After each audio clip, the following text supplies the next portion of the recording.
Hi students. तो कुछ short video लेकर के हम अब आने जा रहे हैं, क्योंकि जो डिटेल लेक्चर्स जो है वो चलते ही रहेंगे। हाँ, लेकिन उसमें बीच बीच में शॉर्ट कॉन्सेप्ट, जो बेसिक कॉन्सेप्ट है, जिसके बारे में बस आप जान जाते हैं कि होता है, लेकिन कारण के साथ बतलाएंगे कि क्यों होता है। जैसे आप रट लिए होंगे, याद कर लिए होंगे, मेमोराइज है ना, कि उत्तल दर्पण की फोकस दूरी धनात्मक होती है और अवतल दर्पण की फोकस दूरी ऋणात्मक होती है। यही हम कारण समझाने जा रहे हैं कि क्यों। डिटेल लेक्चर चलते रहेंगे, लेकिन शॉर्ट वीडियोस से आपको बेसिक कॉन्सेप्ट सब हम क्लियर करते रहेंगे। ओके, हाँ, जिस तरह से डिटेल चलता रहा है अभी तक, जितना सारा वीडियो अपलोड किए हैं सब डिटेल में बतलाते जा रहे हैं, तो शॉर्ट में थोड़ा थोड़ा बात कैसे समझना है वो सीखिए बच्चों। जैसे हम आते हैं अवतल दर्पण पे, तो अवतल दर्पण जो है आप बुक में ऐसे बना देखते हैं, क्यों, थोड़ा सा कारण समझाने जा रहे हैं। अवतल दर्पण जिसका परावर्तक सतह दबा हुआ हो, धसा हुआ हो, है ना। तो सोचो बच्चों कि जैसे ही आप बात करते हैं दर्पण का, तो फोकस दूरी ये है और वक्र सतह के अंदर केंद्र, वक्रता केंद्र और उसके मध्य बिंदु पर फोकस। अब सोचिए बच्चों, प्रकाश की किरण को हम प्रधान अक्ष के समानांतर लाने जा रहे हैं। अभी हम प्रतिबिंब बनाना नहीं सिखा रहे हैं, बस ये सिखला रहे हैं इस वीडियो में कि फोकस दूरी अवतल दर्पण की ऋणात्मक होती है, धनात्मक नहीं। वहां से देखने से तो गड़बड़ हो जाएगा, लग रहा है कि धनात्मक हो जाएगा। सोचो बच्चों, लेकिन यहां पर ध्रुव है, यहां पर फोकस, यहां पर वक्रता केंद्र। Our sense always be positive. हम हमेशा आगे की ओर सोचते हैं, पीछे की ओर नहीं। हमारा सोच हमेशा धनी बनना रहता है, गरीब बनना नहीं। तो सोचो बच्चों, यहां पर सेंस प्लस में है और यहां पर सेंस माइनस में है। अब सोच के देखिए, इस फिगर को आप उचित मानेंगे? नहीं। अगर इसको उचित आप मान लेंगे तो फोकस दूरी धनात्मक हो जाएगा, जबकि सेंस निगेटिव है। गलत बात, sense never be negative, our sense always be positive. हम हमेशा अग्रसर आगे की ओर जाना चाहते हैं, पीछे की ओर नहीं।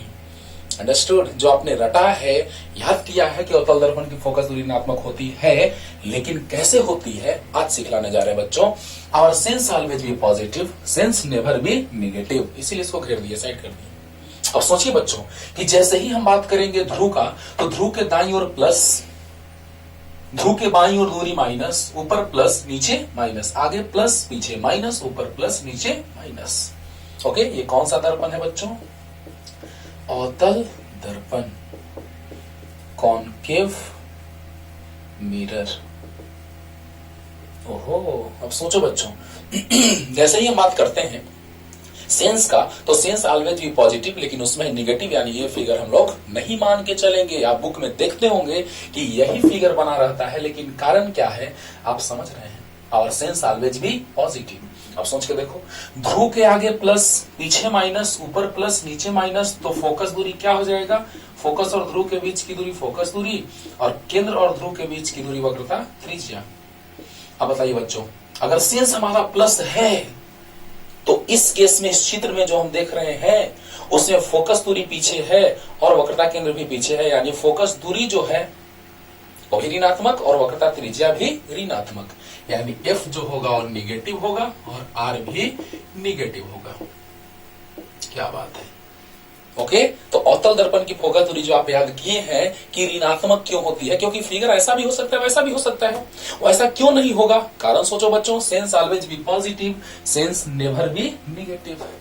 क्लियर हो गया होगा? तो बताइए बच्चों कि फोकस बाईं ओर है तो फोकस दूरी माइनस, वक्रता केंद्र बाईं ओर है तो वक्रता त्रिज्या माइनस। क्लियर हुआ? आज से एकदम नहीं भूलना है कि अवतल दर्पण की फोकस ऋणात्मक होती है तो क्यों। जल्दी जल्दी लिखिए, उत्तल का समझाने जा रहे हैं, जल्दी।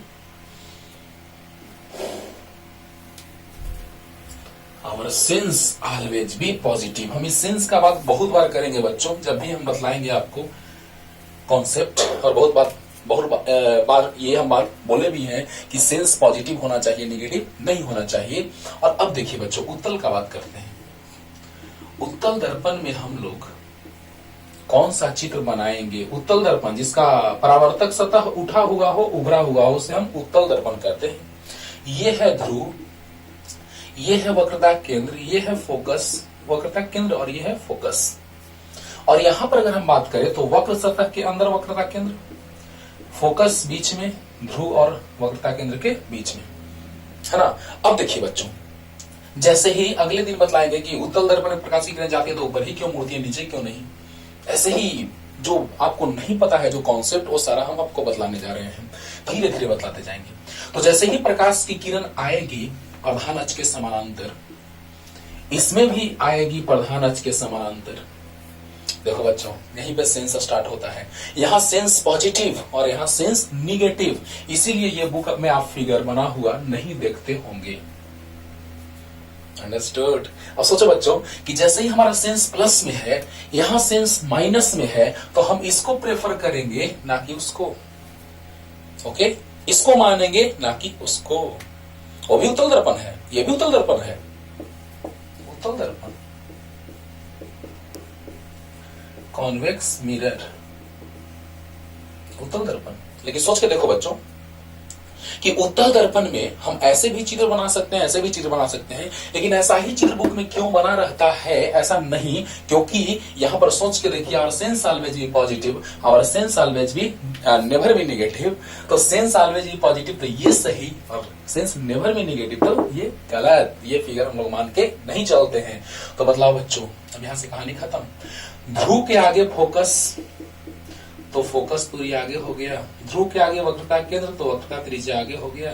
तो बताइए बच्चों, ध्रुव के आगे प्लस, पीछे माइनस, ऊपर प्लस, नीचे माइनस, तो एफ जो हुआ वो प्लस में, अरे आगे है, ध्रुव के आगे प्लस और वक्रता त्रिज्या भी प्लस।